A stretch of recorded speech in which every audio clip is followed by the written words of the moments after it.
program. This is Mae Brussell, and it's KAZU in Pacific Grove, California, and this is broadcast number 634, January 30th, 1984.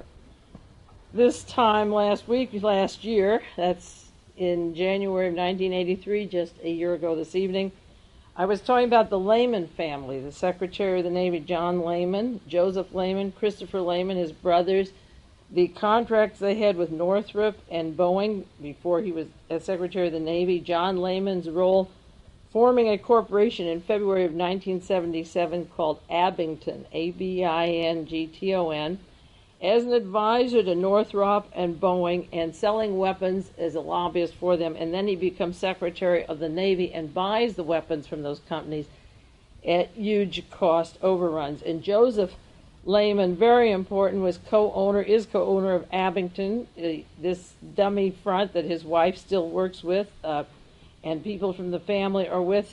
Joseph Lehman has close links to the Vatican and has been very instrumental in trying to stop the Catholic bishops who support the nuclear arms freeze. He works with General Vernon Walters of the Knights of Malta, and Christopher Lehman, employed by Senator John Tower, the next-door neighbor of Edwin Wilson in Virginia, a very prominent person in espionage and counterintelligence for the Senate, and Christopher Lehman has been employed by him.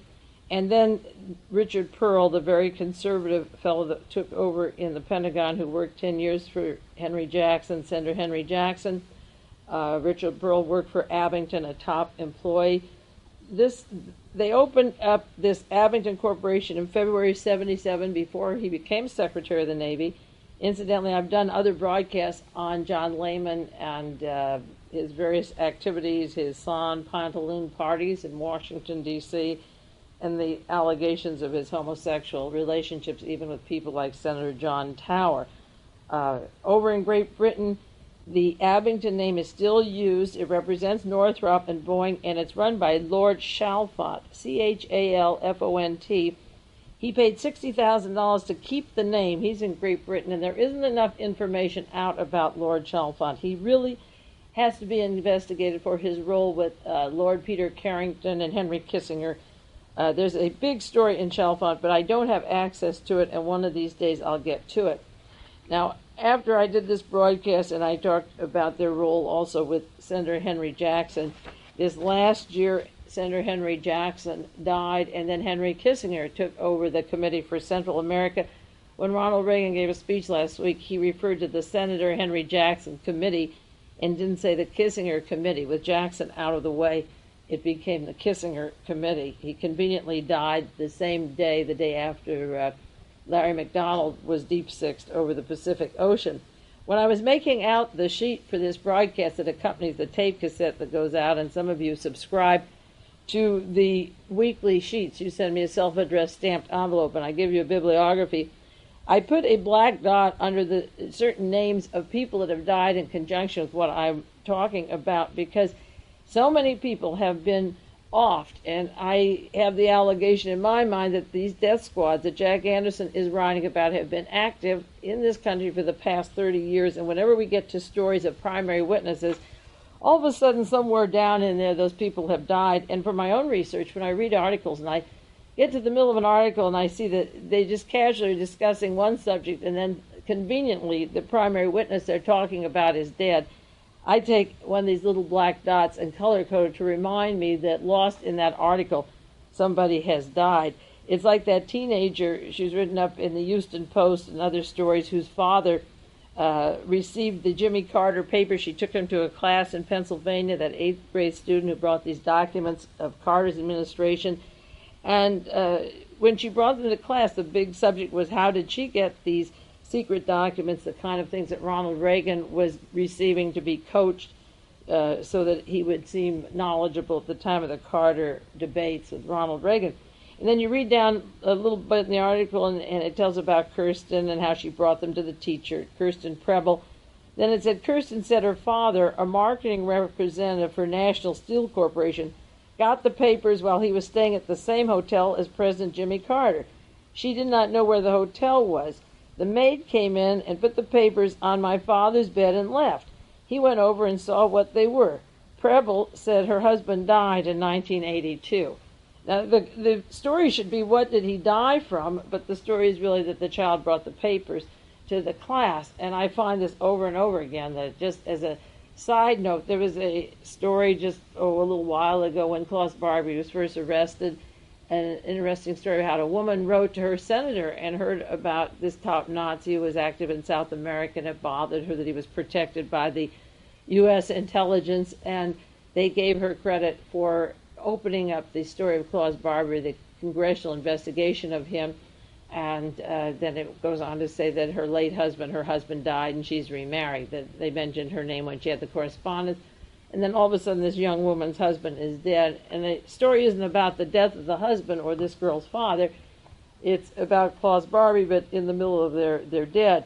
Now, in terms of the Lehman Brothers and talking about them last year, and one of them being so active with the Catholic Church, working with the Catholic bishops to put down those priests who supported the nuclear arms freeze. Just this last week in the San Francisco Examiner, there was an obituary. Bishop George Fulcher, Fulcher, killed in fiery car crash. Just a small article, January 27th, Rockville, Indiana. Fulcher was a member of the 5-bishop committee that drafted the National Conference of Catholic Bishops' pastoral letter on war and peace in 1983.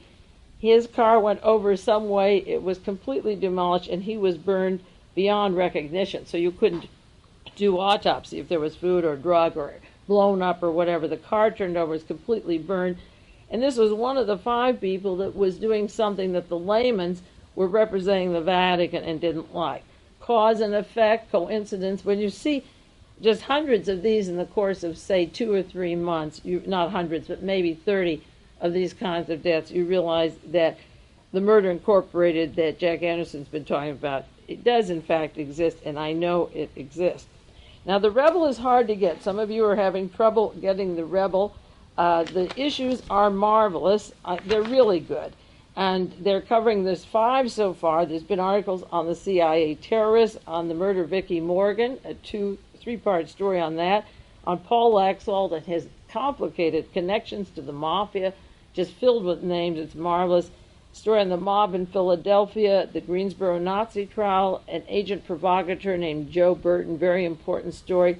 The cancer conspiracy inside the Nazi Party USA, 2 articles. Korean Flight 007 that Don Freed did and is working on a book. Representative Edward Derisinski and his link with the CIA and Korea Gate. And the Colonial Dignidad in Chile, a Part 2 article. Of course, I did 3 broadcasts and more on Colonial Dignidad. I'm anxious to see where the point leads. The last article was good.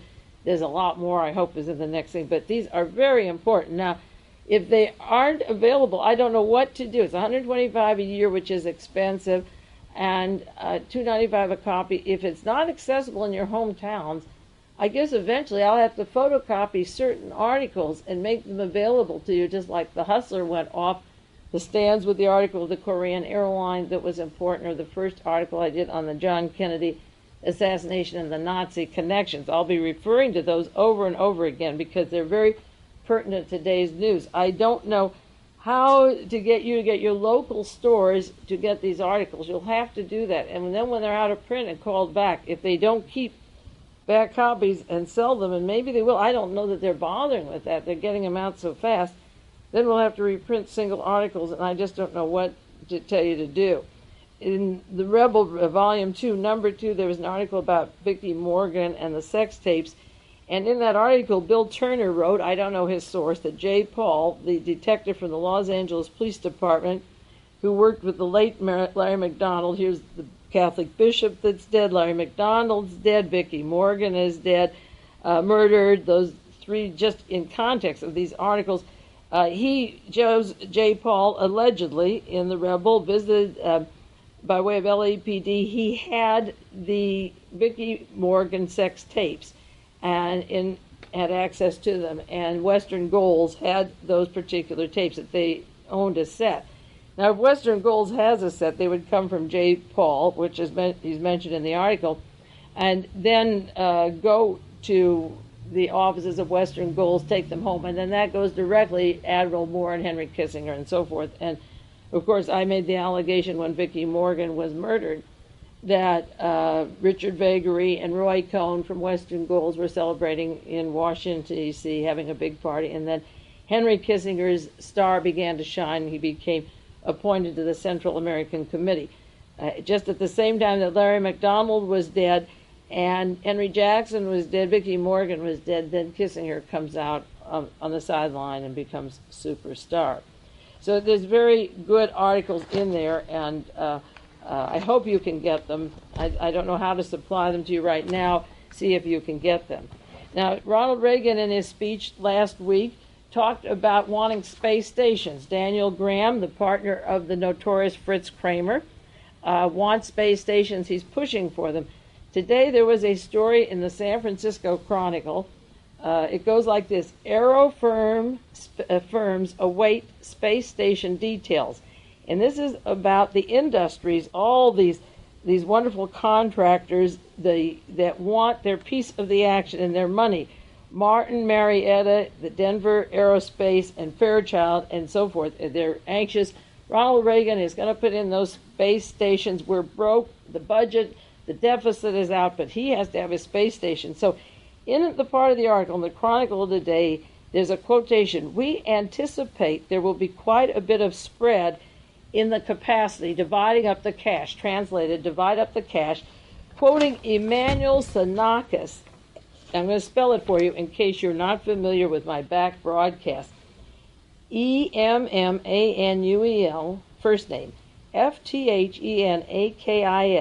He's Senior Vice President of Fairchild Industries, a company that derives roughly $150 million a year from space-related businesses.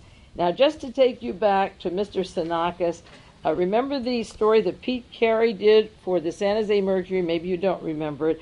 November 20th, 1981. It was about Otto Albrecht von Bolschwing, Hitler's top agent, Adolf Eichmann's superior. I've referred to him many times. He set up that corporation TCI in Sacramento with Helene vonDamm, and one of the people in the corporation was Judge Newsom. This was set up by Hitler's top Nazi, who became the Gehlen representative in Europe when Gehlen went on to Europe to form the German intelligence. And he set up the worldwide Odessa funding when Gehlen went over to get the BND started in Europe.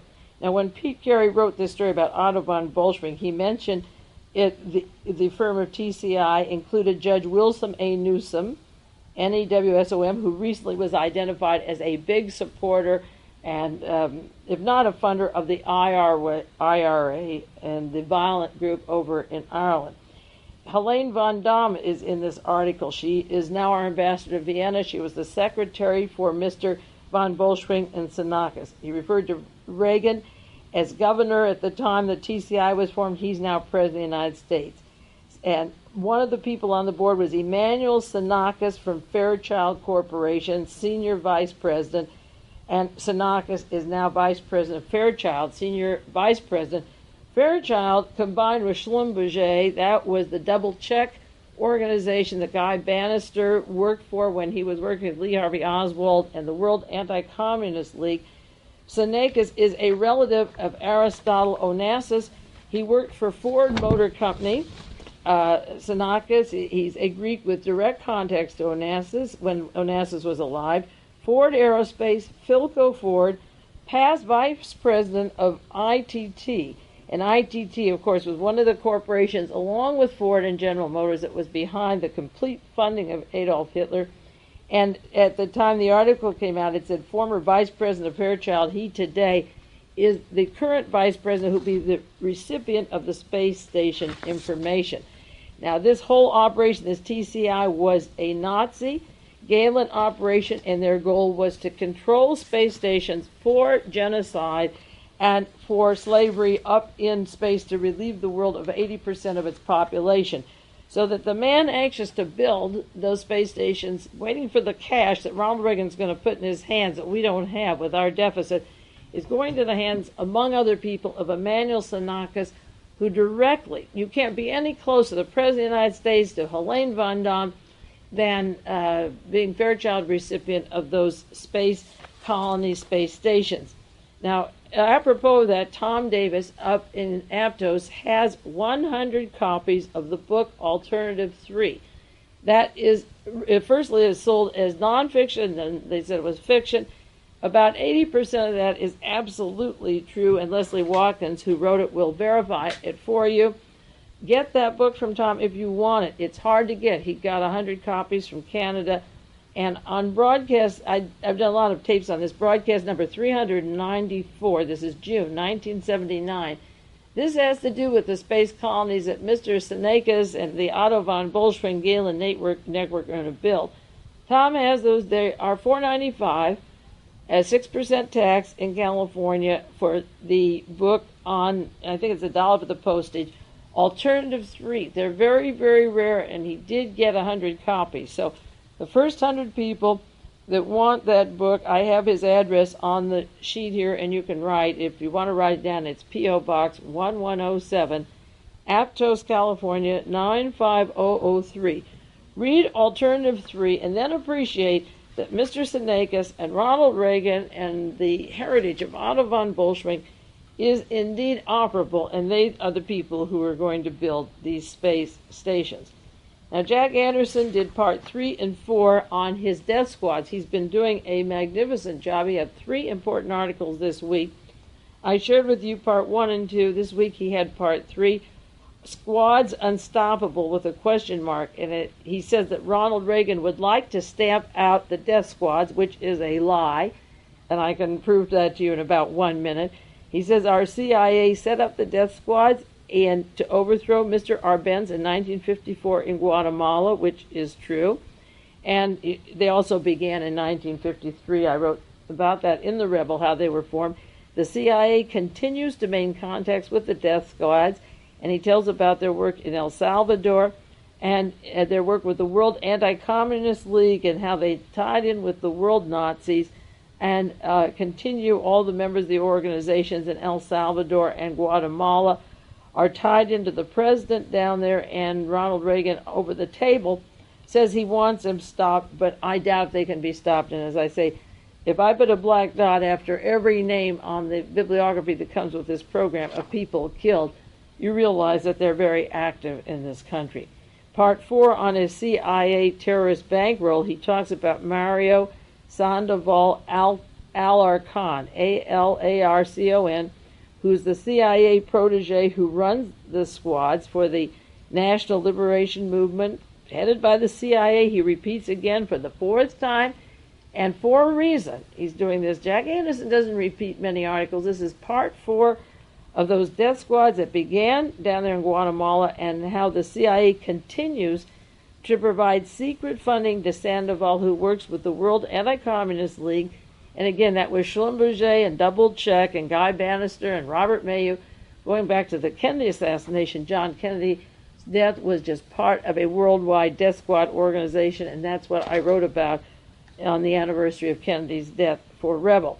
Jack Anderson also has an article this week, January 30th, Syrian Army's Drug Traffic, and it tells why they're fighting in Lebanon and the Bekaa Valley, which I mentioned before. Israel and Syria and Lebanon are fighting for the huge crops of hashish that go out of there, and that's what the territory is about. Nobody wants to give up the huge amount of money, millions of dollars of the hashish, and the transferring it to Europe and various countries. When he talks about the heroin and the hashish through Syria to Western capitals, and how they supply themselves with guns and profits of the drugs. And the bitter fighting in the Bekaa Valley is not just an ordinary piece of territory, it's rare, and a lot of people need that money. Also, in today's paper, there was a story, Pakistan's war on heroin. Pakistan accounts for 27% of the heroin entering the United States. That's Henry Kissinger killing Mr. Bhutto and putting Zia in. Again, bringing the drug traffic to the United States. America is totally getting drugged out of its head, economically dependent upon the drugs. That's one of the things that Hitler wanted, and that's one of the things that Henry Kissinger does so well. Now, speaking of Henry Kissinger and some more deaths, There was a story in the Washington Times. I didn't see it in any other paper. This is the Reverend Moon paper, and I mentioned before to you how important that paper is. Top diplomat stated for Guatemala Post. A man named Harry W. Schlaudeman, Schlaudeman, United States diplomat. He's 58 years old. He's worked on every operation where we've had a military coup and the government was deposed. He was the ambassador to Argentina, to Peru, to Venezuela. Of course, Peru, when Walter Ralph and Klaus Barbie was down, he's still down there. He was ambassador to these various countries. He was in Dominican Republic in 1965 during the Civil War. He was in Chile when Allende was president, and then Allende was murdered. Schlaudeman travels around at various State Department jobs. He's now been assigned to Guatemala, and the article was saying how important Guatemala is to the President of the United States, that he would put this Schlaudeman, nice German name, Schlaudeman, as ambassador to Guatemala. But then I took out, again, the same congressional record that Henry Gonzalez had, September 15th, 1983, and he was complaining that Henry Kissinger's Committee on Central America had for its executive secretary on this bipartisan committee, Harry Slatterman, Slatterman, the former ambassador to Argentina, who was the CIA station chief in Chile. So this Slatterman, Harry Slatterman, and Harry W. Schlaudeman, two names, is the same person who's going to go to Guatemala. Goodbye, Guatemalan Indians. Now, here is the point. Ronald Reagan just pushed $6 million worth of helicopter parts for Guatemala. Henry Kissinger's bipartisan commission went down to Central America, and as his secretary, he has the CIA station chief from Chile who was behind many assassinations and coups, the Trujillo in the Dominican Republic, Allende, and goodness knows how many people died between these various countries where he was represented, the death squads in Argentina. How come Schlaudeman is one name and he's Slatterman in another name? What is his real name? We have instances I'm going into next week, not tonight, of these Nazis that change their names. Is he American born? Is he German? And how does Henry Kissinger take the CIA station chief on this committee and then allocate the money there? And now he's sending the secretary of his committee to be the ambassador for the poor native population in Guatemala. Guatemala is where the Hinckley family was to move the day after Ronald Reagan was supposed to be killed and George Bush would be president. Now, the same week that they announced that this fellow would be the new ambassador to Guatemala, there was a small article. I bet it's so tiny, it's 1 inch. I'm collecting these small articles and taping them and photocopying pages in subject category because you'll lose them. It says, Assistant U.S. Attaché dies. You'd think a one man died, right? Assistant, Guatemala City, January 22nd, 1984. A U.S. Embassy official and 10 Guatemalans died when their Air Force transport plane crashed 15 miles north of the capital city, the U.S. Embassy spokesman said. An assistant military attaché at the U.S. Embassy and 8 members of the Guatemalan Security Intelligence Forces and 2 civilians were killed in the plane crash. So when this bloke goes down to Guatemala, already a team have been killed. You know, this plane went down, so the 10 people, right from the embassy, 8 members of the Guatemalan security and an embassy official went down last week. So on the one hand, you see the article about Mr. Harry Schlaudeman going to Guatemala, and then you see that the attaché, it reads that one person died, which is hardly worth opening your paper these days when you get mass murders of a kind. And then you read it further, and the intelligence system is all cleaned out. So welcome, Mr. Schlaudeman, and come on down to Guatemala. Henry Kissinger is going to have a ball with his secretary from his commission running that country. You know what to expect from that. There's just no fair play or fairness in representing the people down there to have a shake. Now, one quick thing I just want to mention. I don't know if it's worth mentioning or not, but I think it is, and I will. I subscribe to KQED. It's a public-sponsored radio TV station in San Francisco that has non-commercial plays and operas and symphonies and so forth. And the magazine cover came this week, February. It's called Focus, and it came And on the cover is supposed to be a Valentine dessert. It's a white plate with a white heart, and the heart, you can't see the heart because the white's on the white, unless you look carefully, is split in the middle, and there's chocolate in the middle, and it looks like the signal of the SS. If you turn it 3 inches to the right, the zigzag is the SS, and then down below, the white heart is this red sauce split. It doesn't join itself. And to me, it looked the colors of the Nazi. There wasn't anything. This magazine cover was brown, red, and white. And I called up Focus and said, who in the heck designed this cover? And this next day in the San Francisco Examiner, there was a picture of the SS. That's what made me call. There was a demonstration against Chancellor Kohl in visiting Israel. And people from the concentration camps had on their clothes, and they had sign of the SS saying, never again Kohl. And there was the SS insignia in the San Francisco Examiner, January 25th. And I put them side by side, and I was simply furious. I have the address and the phone number for those of you who get this tape. If you want to call and ask a reprint or to see that or go to your library, it is terribly obnoxious. And the magazine said the photo was by Terry Hefferman, Hefferman, not Joe Smith, Mr. Hefferman. I was simply furious. I wonder, with subliminal suggestion, this isn't even subliminal, how far these people are going to go, or if they think we're really crazy, or are you going to get used to the SS? You remember, or maybe you don't remember, that this last October, you saw, after a 5-day invasion and the press was allowed to see Grenada, that they were wearing the Nazi helmets. The United States war helmet is now the Nazi helmet. It's a one-piece Nazi helmet, what they wore under Adolf Hitler. And if you like your magazine covers with the SS on them and a simulated cherry sauce underneath that looks like blood with the same colors, it really offended me. And I just wonder, what is the bottom line and how much is Mr. Hefferman going to do? And do you want to put up with it? I don't really want to.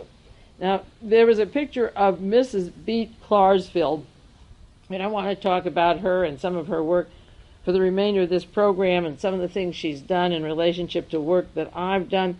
There was a picture of her down in Chile this last week, and she took a can of blood, it looked like blood, red paint, and threw it over the house or the door of Walter Ralph Lives. Now, this woman is the first person that I have really admired. You say, who are your heroes? And I like to ask people who their heroes are. I have a new hero, a heroine, and I'm going to, not heroine, and I'm going to take some of the things that she's doing and incorporate them into my work. I'm going to follow what B. Klarsfeld has done and go one step further. I really would like to put together as much evidence as I have on Fritz Kramer and Henry Kissinger. Get a dossier, and I'll tell you what she did in Europe and what she's doing, and go to Washington. The time has come to go to Mr. Graham and Fritz Kramer's offices and throw paint on them and smear them and go to their homes and find out where these people are living and call attention to them. And is Mr. Fritz Kramer, in fact, Hitler's Fritz Kramer or a different Fritz Kramer? The only way I'm going to find out is get to Washington. She had to leave home base to find out what was going on. She's made trips to Chile. She has more guts, and to Bolivia and to the German Congress, where she slapped the face of Kurt Kissinger. We'll go into that. And she was arrested. Then she pulled out his Nazi dossier and explained who he was.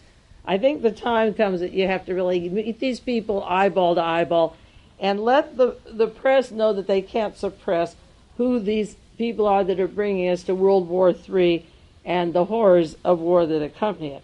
Now, there was a story that came out last week about Walter Ralph, now 72 years old. He signed an affidavit for having killed a minimum of 97,000 Jews. He built the mobile gas vans that carted them away. He walked out of an American prison like Otto Skorzeny in 1946. The most dangerous man in Europe walked out of American custody. So did Walter Ralph. He was in Syria, in Damascus, Syria, with Grand Mufti, I guess Hitler's buddy over there. And then Ecuador, 9 years, and moved to Chile. The man who helped him get out of the camp was a Dr. Willie Nix. And when the Italian police were on his heels, Mr. Nix hid in the Vatican. They're trying to say the Vatican wasn't responsible for Walter Ralph. He hid in the Vatican so that they couldn't help him. The report of Vincent La Vista, L.A., then Vista, came out in 1947 about the details of how the Nazi war criminals were taken into the Catholic Church and escorted and protected.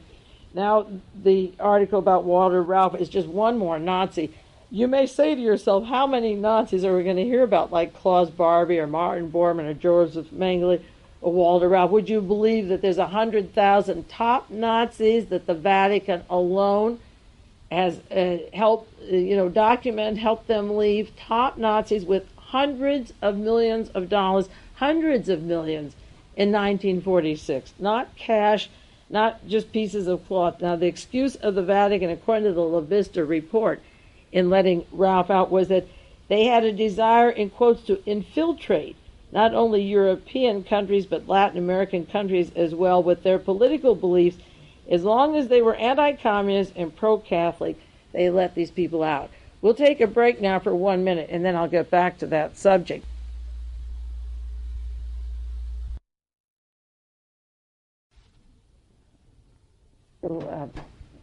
Now we'll continue the second half of this broadcast. This is number 634, January the 30th, 1984.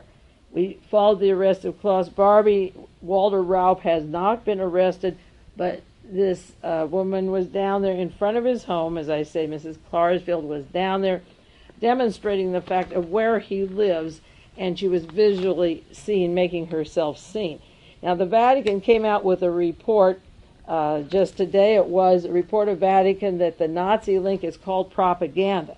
Now, the Pope and the Holy See are saying that the only people that want to crucify the Vatican will carry on falsehoods, and they went on and explained that the investigation of the Nazis being helped by the Vatican was already cleared by Pope Paul VI. He had a commission in 1960, like the Warren Commission, to study Vatican documents relating to the war, and that the Holy See has cleared the fact that the Vatican didn't help Nazis. Well, let me remind you that Pope Paul VI was Mr. Montini, and Montini was Secretary of the Vatican and wrote the passports.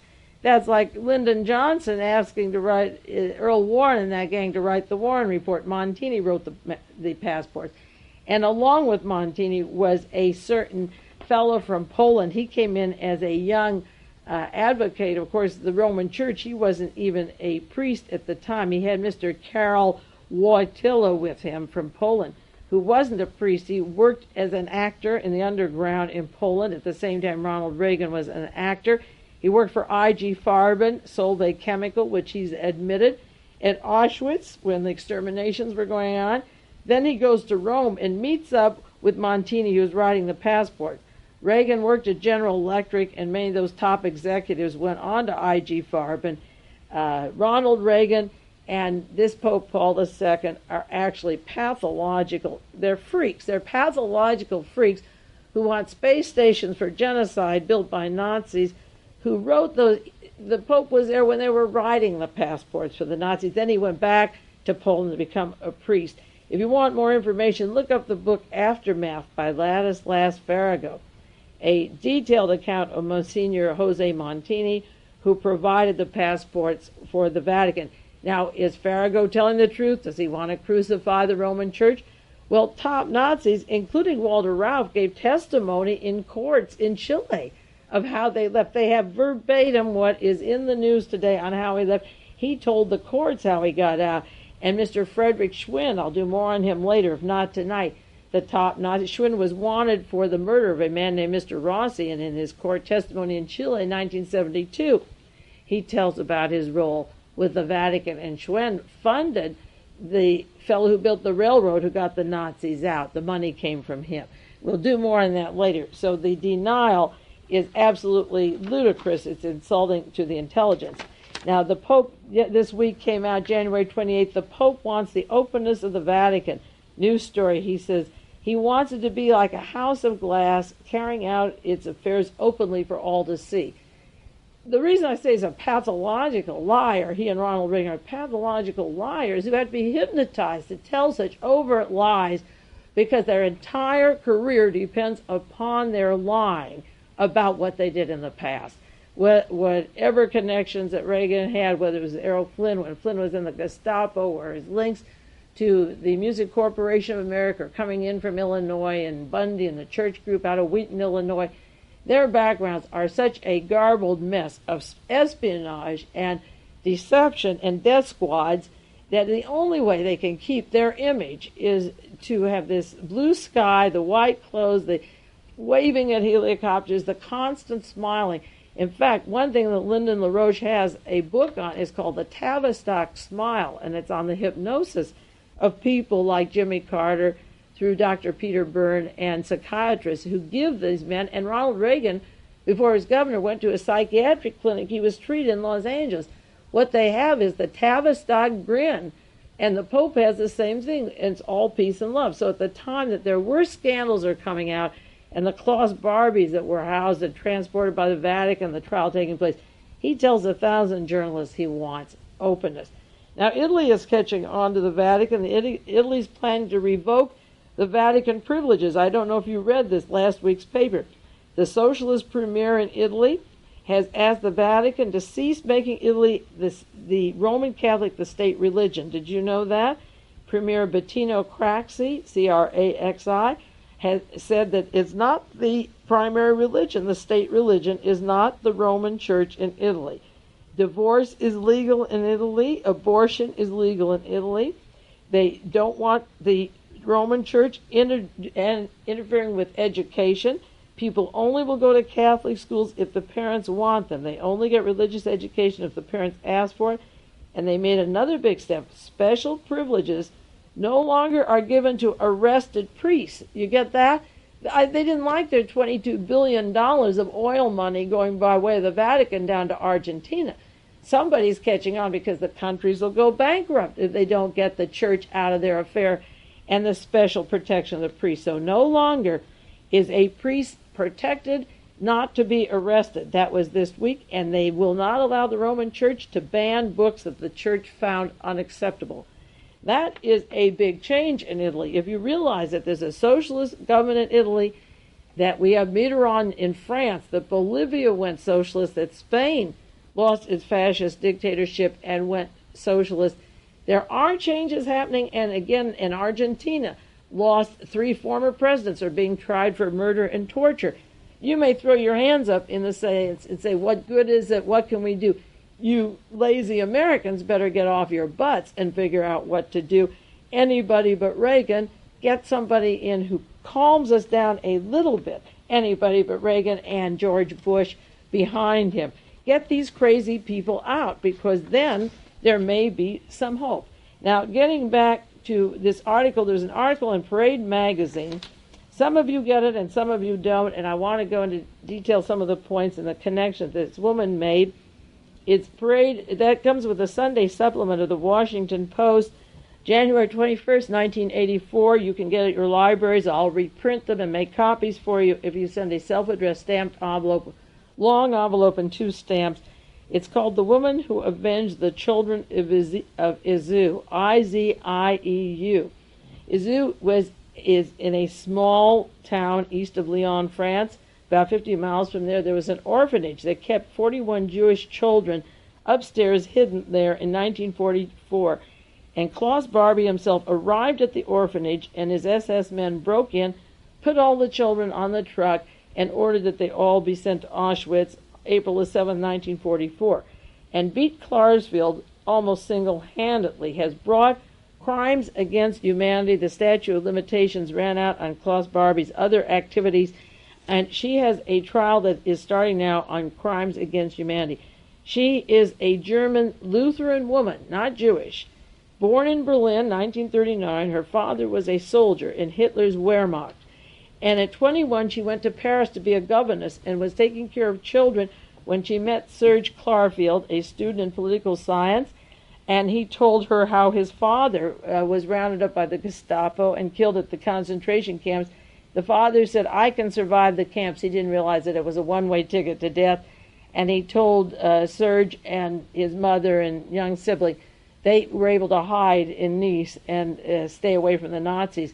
And when she was told this by her husband, her whole life changed, and she decided then that she would go after and look into the Nazis. Incidentally, and not separate from it, I was very moved today. I got a telephone call from a woman in Richmond, California, who gets these broadcasts on KFJC, who's a German who's been over here 4 years, and she said that she really appreciated what I was doing, that I was like a mother figure to her, and that she has to rearrange her own thinking and stand on her own. She's a psychology major, and that she realizes that the Germans and the German family and her family, she has to separate herself from what are cultural lies or rationalizing that we use, whether it's our rabbi or our minister or Simon Wiesenthal or your professors or your teachers or your psychology departments. They are not telling you the truth about these things. And she said after listening to this program for quite a while up north that she wanted to subscribe to the tapes, and she wanted to offer to help me get a copying machine or some work with to disseminate this information, because, to paraphrase it, she says she is learning to stand on her own, that you have to detach yourself and separate yourself from your past.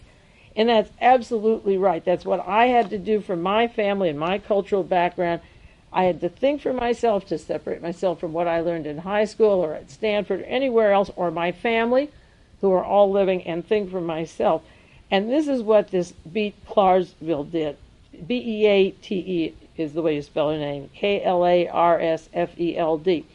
Now, she went to work and began to study the Nazis. And what got to her, her first political act, and we all have a point that we start, was when Kurt George Kiesinger, Kiesinger, became the Chancellor of Germany. And she knew that he was one of the directors of the Nazi propaganda ministry. He worked with Goebbels and von Ribbentrop, and now he was the Chancellor of Germany. So she wrote articles in Paris about Kiesinger, and she was fired from her job. They said that she disrupted French-German relationships, so she had to leave her job. So she started to collect in 1968 a dossier on Kiesinger, and she went to Germany, got a press pass, went to the German Congress, and she slapped him across the face. And this, I guess, is what you have to do. And she yelled, "Nazi, Nazi." And they dragged her away and arrested her. And the press was sympathetic, and then she pulled out her dossier on the background of this particular man. Now, her modus operandi is exactly like mine, except that I haven't gone physically to confront these people. And as I say, I think the cans of red paint and a slap on the butt and in the face and is what they really need. And I can see myself about a year from now getting mad and really ready to do this to them. Her modus operandi was to use irrefutable documentation, which I've tried to use. She amassed it, in quotes, through scrupulous scholarship, not unscrupulous, unscrupulous people. She let the media be her outlet. She called them when she was going someplace. She said, when I go somewhere, I call the newspapers so that I'm not going to disappear. She's not one of the missing people. And what she does is to ask for action in a dramatic way. She's been arrested 5 times for anti-Nazi demonstrations. Now, the Kurt Kiesinger that triggered her off in this particular action, the Chancellor of Germany, who then 1 year later was defeated, works with Franz Joseph Strauss, the finance minister of Germany, who very close to all the old Nazis. This Kiesinger worked with von Ribbentrop and with Joseph Goebbels, as I mentioned before, and Joseph Strauss. And also, he joined the Nazi Party when in 1936. He was 36 years old. He was in charge of propaganda division of the Nazi Foreign Ministry.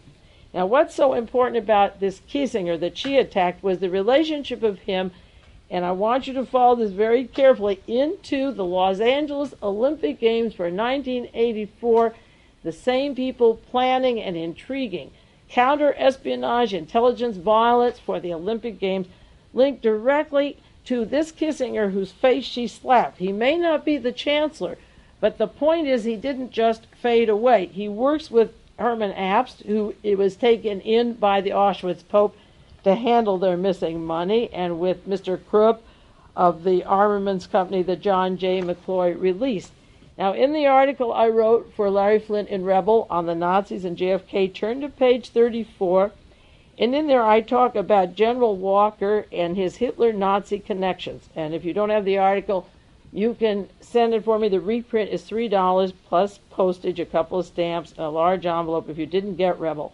I have, in this article, I talk about Kurt George Kiesinger and how, when he was Chancellor of Germany, worked with Franz Joseph Strauss, his links to von Ribbentrop and 195 specialists, and his link to Richard Nixon, who also had close ties to Nikolai Malaks and the entire Nazi organization. And in this article, I talk about General Walker and his Munich connections, and back in Germany to Gerald Fry and the Whittico League.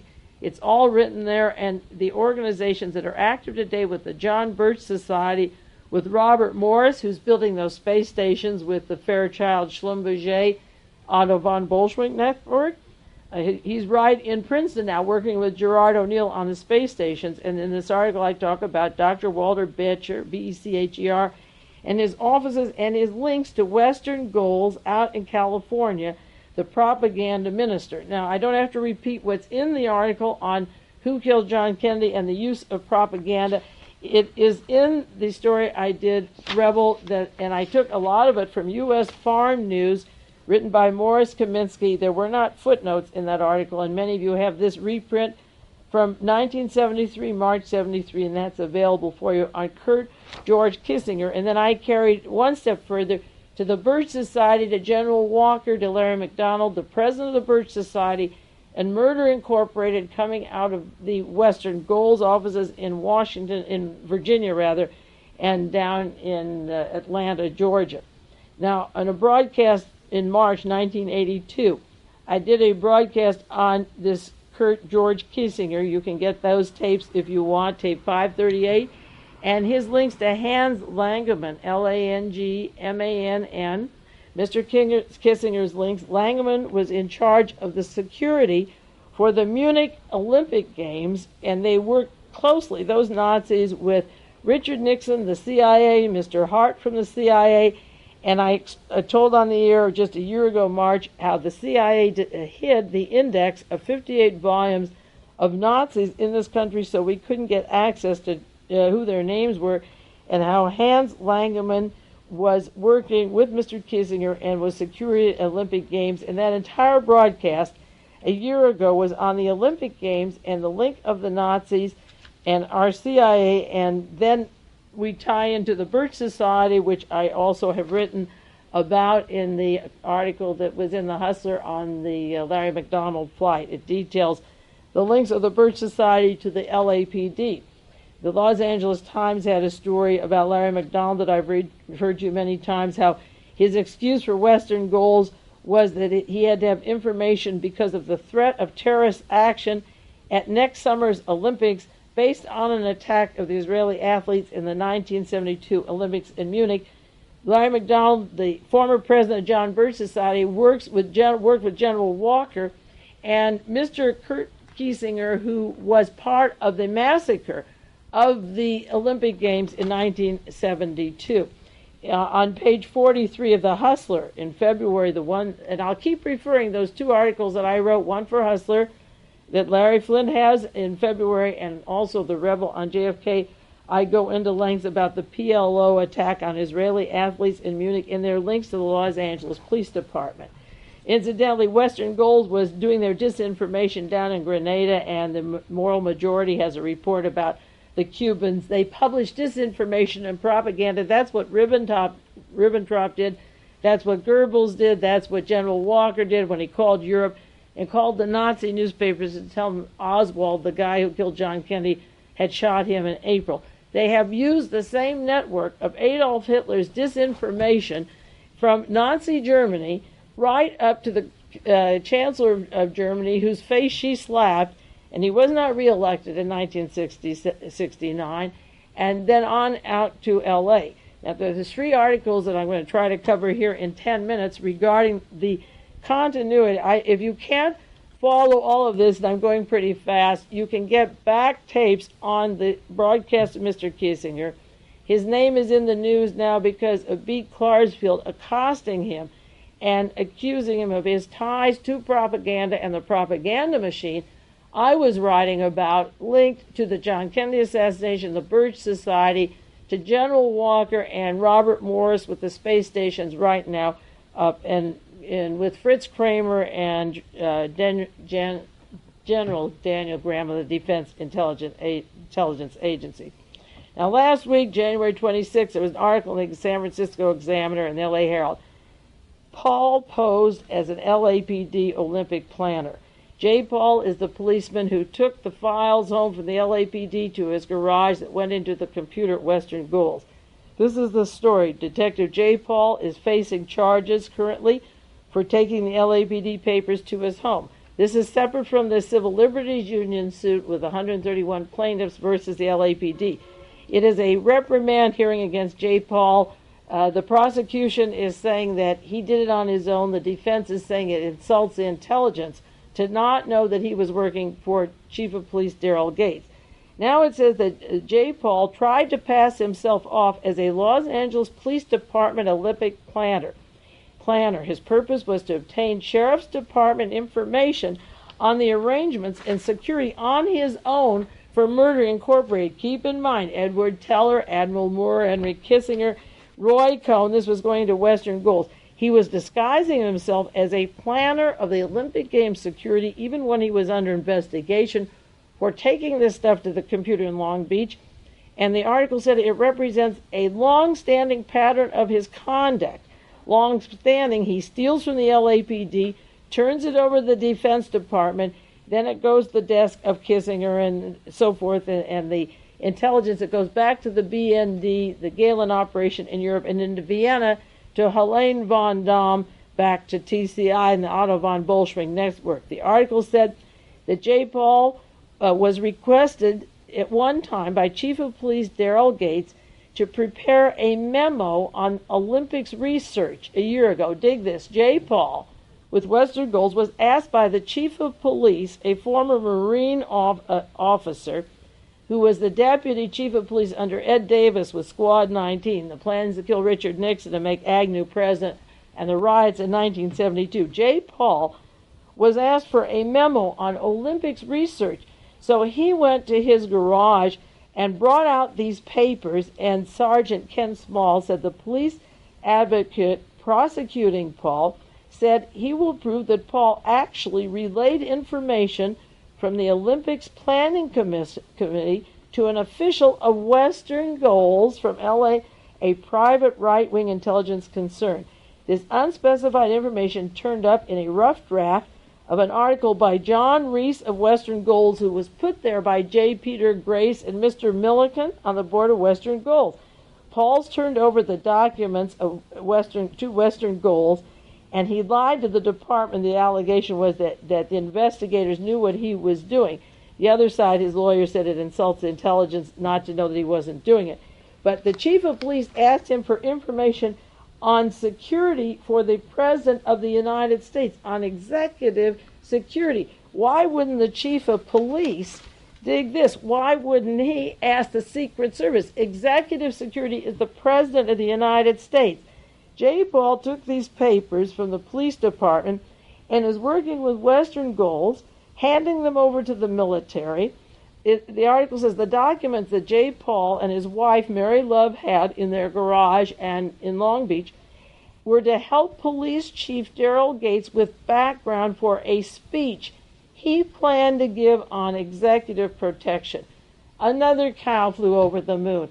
Chief of Police is going to simply give a speech, and this thief, who's been 12 years with the LAPD from the time of Squad 19, is supposed to help the police give a simple speech on protecting the president, and so he asked for papers from the computer that come from thief Admiral Moore, who was Joint Chief of Staff, who had Yeoman Redford stealing from President Nixon's desk, for Henry Kissinger and that gang of thieves. And here's Edward Teller, the daddy of the H-bomb, and Admiral Moore and Roy Cohn, and their syndicate connections. Can you imagine? What they're asking for is information on executive protection, which means at the Olympic Games that they're using J. Paul and Western Goals computers. So what they're saying is that he impersonated, it wasn't official at all. They caught him because the way they caught him was that the Olympic Committee had been with the sheriffs the day before, the same day. He's disguised as a planner for the Olympics. He's working for Western Goals on a salary of $30,000 a year, double dipping that he lied about. and he's supposed to be helping with protection of the President of the United States with Daryl Gates. Oh boy, wait for those Olympics to come. Ronald Reagan, you're old anyway. Get ready for Georgie Bush, whoever's under him. You know what's going to come next. Executive protection, computers from Western Goals. That's the hottest story I've seen outside of this. Mr. Sinek is waiting for his stations from Philco Ford and ITT and Fairchild and Schlumberger. These are just a couple of items in the news. And I bring this up because this Kiesinger had to do with the security of the Olympic Games again in Vienna, when the Jews were massacred there, that went right back to George Habash and Larry McDonald and that gang that made up the Western Goals. Now they're wearing costumes of representing security for Western Goals in California, and the Birch Society works directly through General Walker to Mr. Kurt Kiesinger in Germany and the whole can of thieves. I have a list of their aides and have outlined many of the people who work with them, going right back to Goebbels and Ribbentrop and their news media people. There was another article in the LA Times, December 23rd, that is just about as hairy. I haven't had a chance to share with you. It's a month old. Federal authorities are investigating how sensitive papers and intelligence documents got into the home of Lieutenant Thomas J. Scheidecker. You like that name? Scheidecker. I mentioned him before on the air. Now, Mr. Scheidecker had 10,000 papers in his home, 10,000 documents, 42 classified documents from the Defense Intelligence Agency and the State Department, top secret. He works for the Los Angeles Police Department. Mr. Scheidecker is a lieutenant commander in the Navy Reserves. That goes right back to the John Lehman family and Secretary of the Navy. He works with the Los Angeles Police Department. He and J. Paul are the two that took the papers home. They found among his things Defense Department stories. Well, the Defense Intelligence Agency, Daniel Graham retired, in quotes from, to join his office with Fritz Kramer, Kissinger's mentor. But don't think you can be in charge of Defense Intelligence Agency all those years and not get documents of foreign information into the home of Mr. Scheidecker.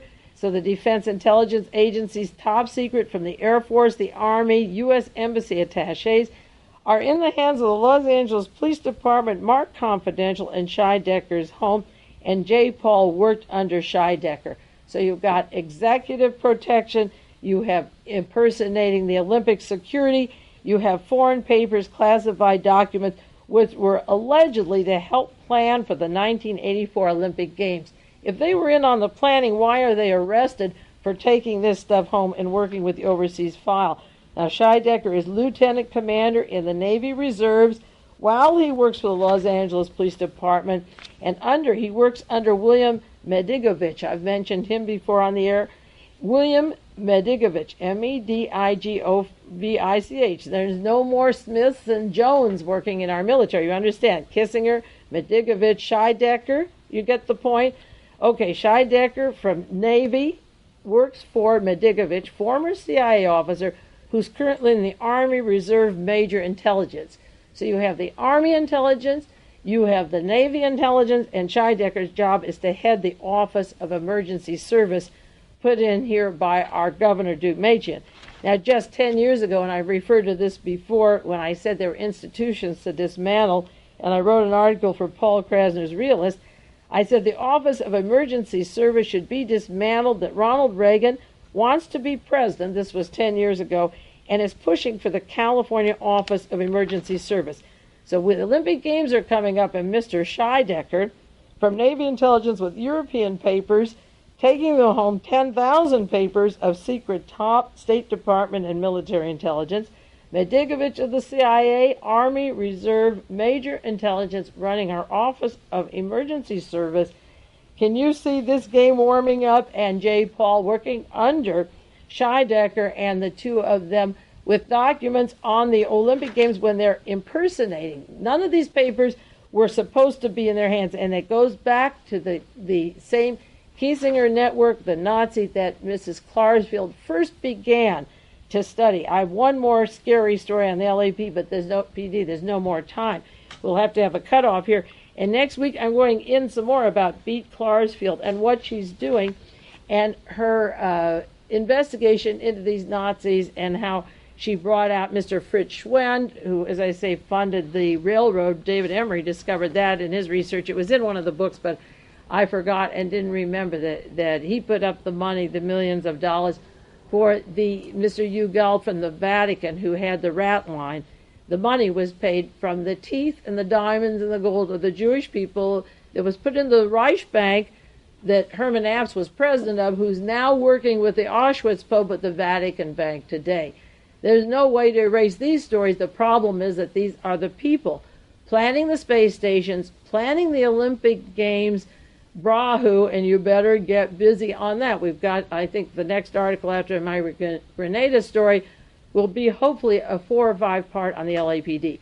Our time is up, and I see I got 2 seconds to get out of here, so I will do it. Meanwhile, this is Mae Brussell. I'll be back with you next week. It's KAZU FM, Pacific Grove, California.